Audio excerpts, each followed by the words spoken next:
It is arguably, if you like short ribs, this is arguably the best short rib on Disney property.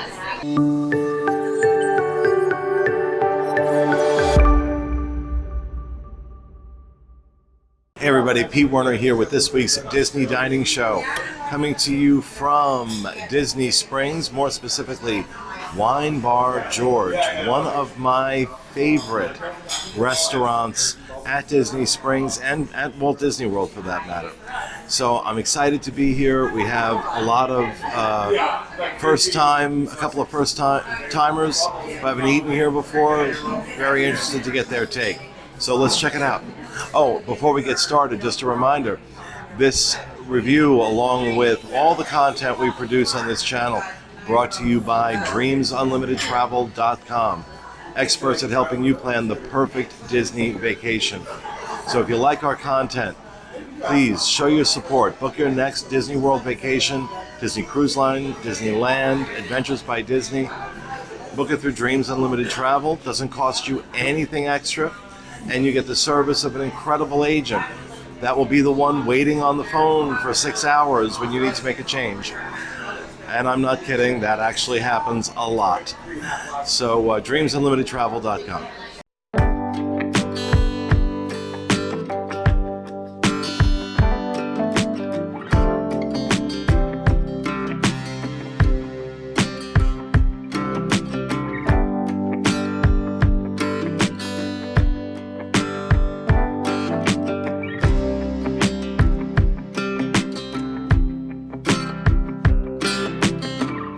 Okay, so the menu here is kind of broken up into what's called small plates, which is just that. These are smaller appetizers type items, boards. So they have an artisanal cheese board and a charcuterie board, or the big board with 6 artisanal cheeses and all sorts of other stuff. And then they have 2 items for entrees. So what we decided to do was order a number of things under small plates and both of the entrees. So we ordered the warm spiced olives for $8. We ordered the crispy mac and cheese bites for $13. The house-made meatballs for $14. We ordered the Santa Carrata short rib for $42, and the Bell & Evans chicken breast for $28.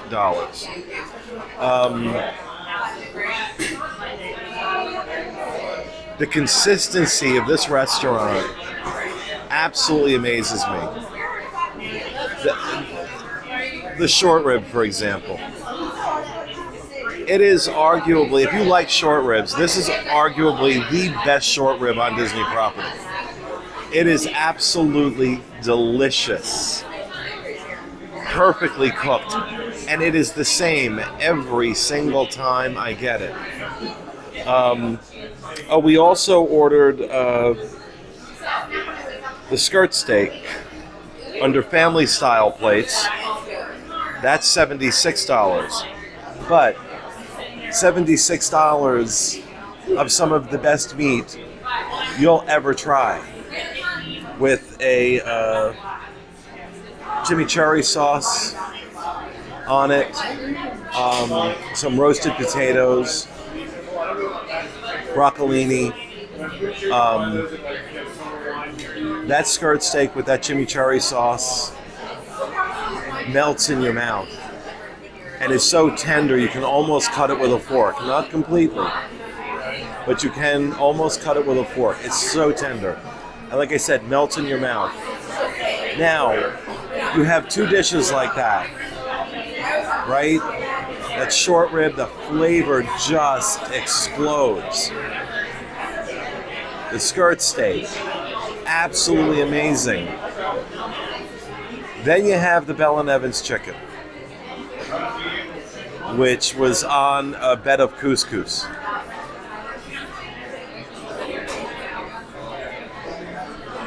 The way I could describe it, when I was younger and I developed an ulcer and they put me on a bland food diet, that's what everything I ate tasted like.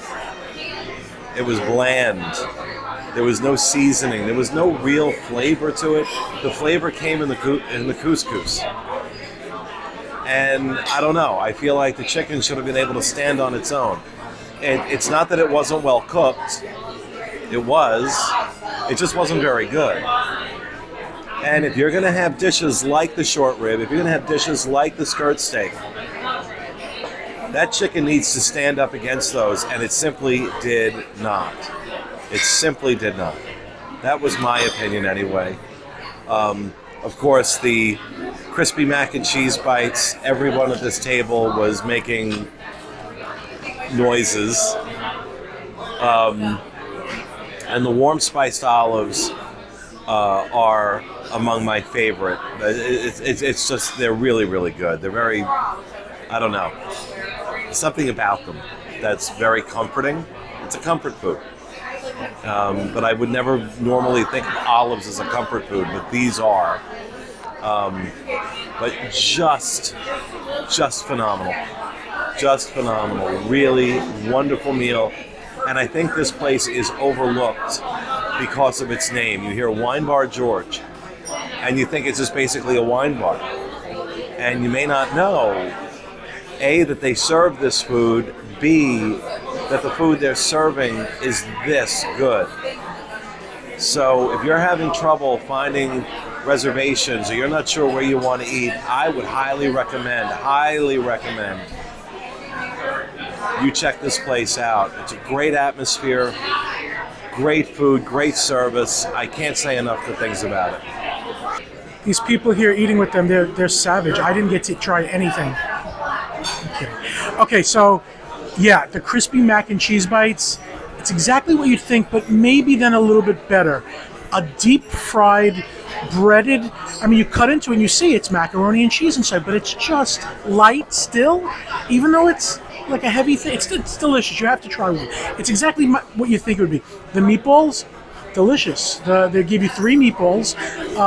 Except the fact that we're 4 people, it would have been fine. It's a nice, on a cheesy polenta, but the meatballs had I would say it's kind of a traditional meatball flavor. It didn't have anything crazy about it. I enjoyed them. And we also had the warm spiced olives. A little odd, I think, because they had the pits in them. Me and Fiasco were saying we would have liked them if they were pitted olives. It would have been easier to eat and enjoy, but maybe not as fresh then.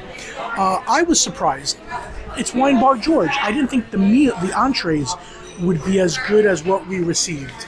Starting with the short rib. Wow. That was absolutely pull apart with a fork, mouth-watering, deep beef flavor, tender, amazing. The Brussels sprouts that came with it, not as good to me. They almost tasted raw, and I've had much better Brussels sprouts. The strip steak, gigantic portion. Even though we ordered it medium, I like it more well done. Towards the end, I was able to find some well done pieces, and they were still delicious. Potatoes, just really, really good. And that steak was seasoned well. I don't even know what it was seasoned with, but it was like a steak seasoning. To copy off of Pete, yes, the chicken was just grilled chicken, no seasoning. It was the couscous under it that had some flavor, maybe a turmeric type of a flavor. I liked it, but it had to be eaten with the couscous to get flavor. All in all, though, amazing meal that I would not think I would find at Wine Bar George. So I tried pretty much everything besides the olives because I'm not a big olive fan. But to start off with, the crispy mac and cheese for $13. I'm obsessed with these. They're so good, so delicious. I wanted to keep eating them.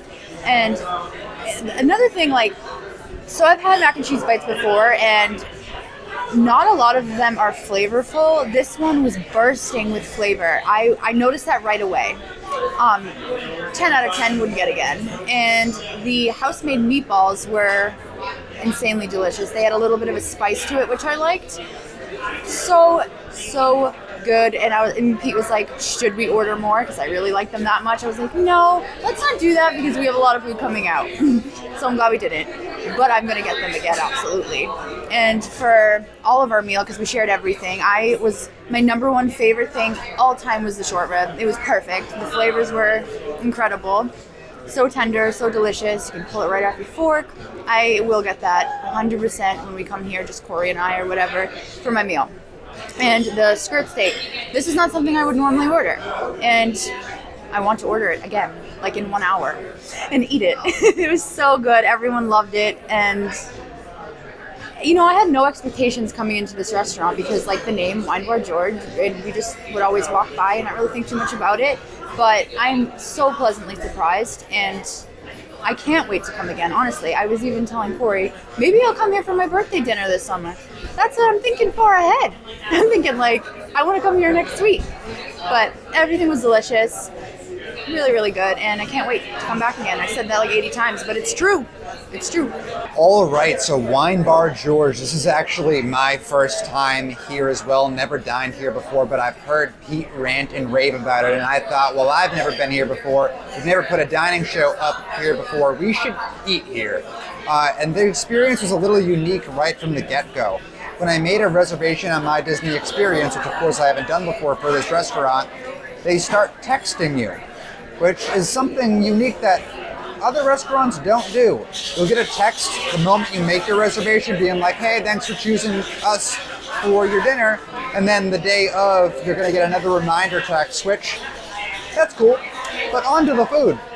I didn't try the mac and cheese bites. I didn't try the meatballs because it's very cheese-centric, not my thing, but I love olives. So I dove right into these olives, and were they delicious? Absolutely, but I got surprised that they were pitted, or they were not pitted. The pits were still there.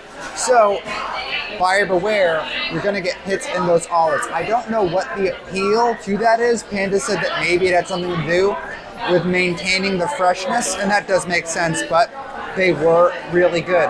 Just keep in mind, again, the pits. The entrees. The family style skirt steak was literally off this planet. It belongs on Mars. It was so good. And not just the skirt steak seasoned with the chimichurri. That was just amazing. But the fingerling potatoes on the side soaking up in that sauce. The broccolini soaking up in that sauce. Everything on that plate was just unbelievable. And then I think that that's going to be my favorite thing, that nothing can possibly top it. And then I take a bite of the short rib. And I have no idea. At this point right now, I'm going to go home tonight, I'm going to go to bed, and I still won't be able to tell you which one is the winner for me. Both are just so amazing. The chicken, I agree with what Pete was saying. I did enjoy the chicken. I thought it was good. But compared to these two things, if you came here and ordered that for an entree, you might be leaving here with an entirely different impression than if you chose one of these two things. So I do agree. That chicken needs to be pumped up a notch to compete at, or not even compete, just be able to stand next to these other options. But all in all, will we be coming back to Wine Bar George? I have no say about it. She's already telling me we're coming back, so we'll be back. Oh, you want to say? I have one more thing to say. I didn't mention the chicken. I'm the only one that loved the chicken, I think. I loved it. I thought it was like a very subtle flavor. It didn't have a lot of flavor. I agree with everyone else on that, but that didn't bother me at all. And it wasn't couscous, it was quinoa. Yes, but I just had to mention that I did really, really enjoy the chicken. I thought it was perfect, besides maybe just a little bit more seasoning, and it's perfect for me. I really, really liked the crust as well. Like, it was a perfect crispy skin, and that was flavored pretty well. But I really enjoyed the chicken. I just wanted to let everyone know. Okay, so total for all that food for 4 adults, $205.02 without the tip. And service was absolutely wonderful. Left her a nice tip. But $205, so $50 a person, which at Disney World, that's pretty reasonable for the quality of the meal that we had here. And this is a great restaurant to share food. So there's really a very communal experience in eating here, which makes it that much nicer. So this restaurant, unlike some other ones I've reviewed in Disney Springs, is run, don't walk. Run, don't walk to Wine Bar George. You will thank me. Try those short ribs, try that skirt steak, try those meatballs, try the mac and cheese bites. Absolutely phenomenal and consistently good. And that will do it for this week's episode of the Disney Dining Show. We hope you enjoyed it. We'll see you again next week.